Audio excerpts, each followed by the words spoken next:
Question, Joe. Yeah. You're right here with me. Yeah. Have you been on the floor of the Senate? You were in the Senate for a few years. Yeah. Time and time again, talking about the necessity, with pride, about cutting Social Security, cutting Medicare, cutting veterans programs. No. You never said that. No. All right. America, go to the website right now. Go to the YouTube right now. Time after time, you were not a fan of Bo Simpson? I was not a fan of Bo. You were not a fan of the balanced budget amendment which called for cuts in Social Security? Come on, Joe, you won. Look, here's the deal. You're an honest guy. Why don't you just tell the truth here? We all make mistakes. I am telling the truth.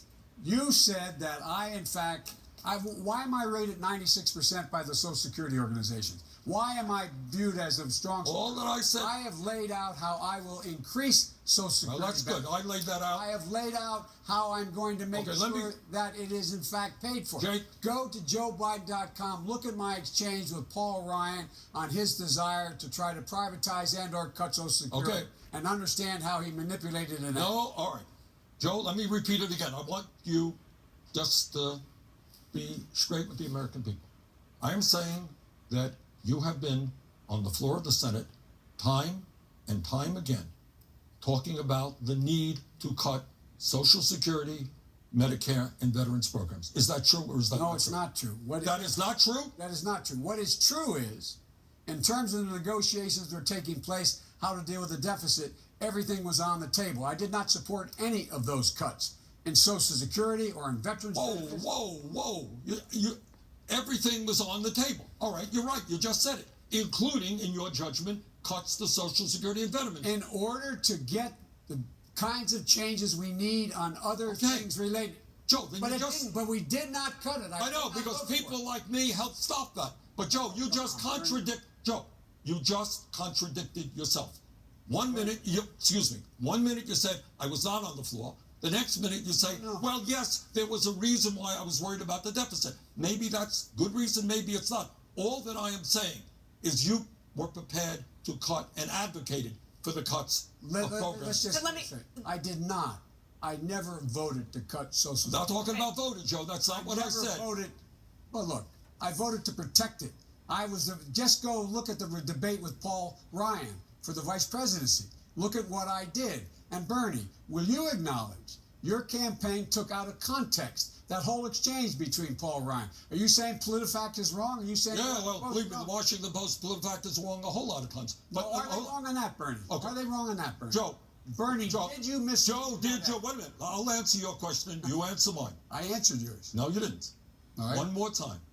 Were you on the floor time and time again, for whatever reason, talking about the need to cut Social Security and Medicare and veterans programs? No, I did not talk about the need to cut any of those programs. Okay, all that I would say to the American people, go to YouTube. It's all over the place. Joe said it many, many times. I'm surprised.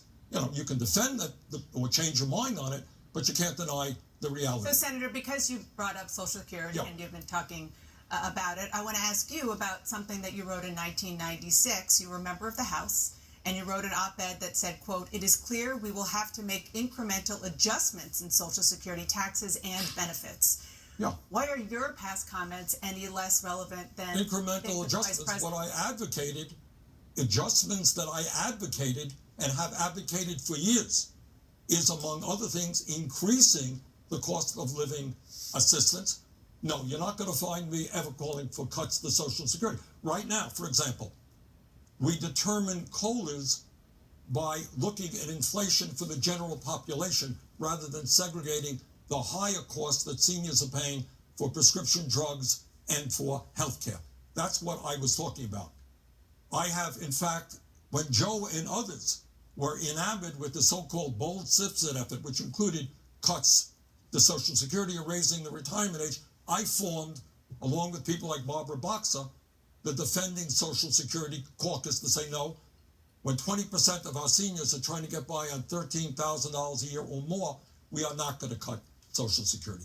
Vice President Biden. I meant Social Security as well. I meant Medicare and Medicaid. I meant veterans benefits. I meant every single solitary thing in the government. And I not only tried it once, I tried it twice, I tried it the third time, and I tried it the fourth time. Medicare looming. The number of people on Social Security Medicare is now 40 million. people. It's going to be 80 million in 15 years. Would you consider looking at those programs, age of eligibility, Absolutely. cost of living, put it all on the table? The answer is absolutely. You have to.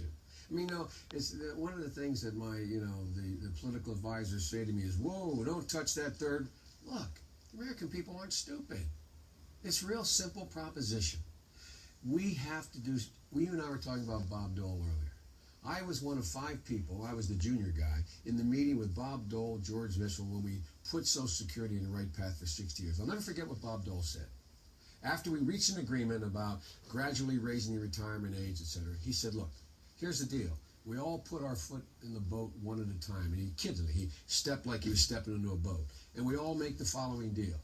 If any one of the challengers running against incumbent Democrat and Republicans attacks us on this point, we'll all stay together. That's the kind of leadership that is needed. Social Security is not the hard one to solve. Medicare, that is the gorilla in the room. And you've got to put all of it on the table. Everything. Everything. You've got to. When I argued that we should freeze federal spending, I meant Social Security as well. I meant Medicare and Medicaid. I meant veterans benefits. I meant every single solitary thing in the government.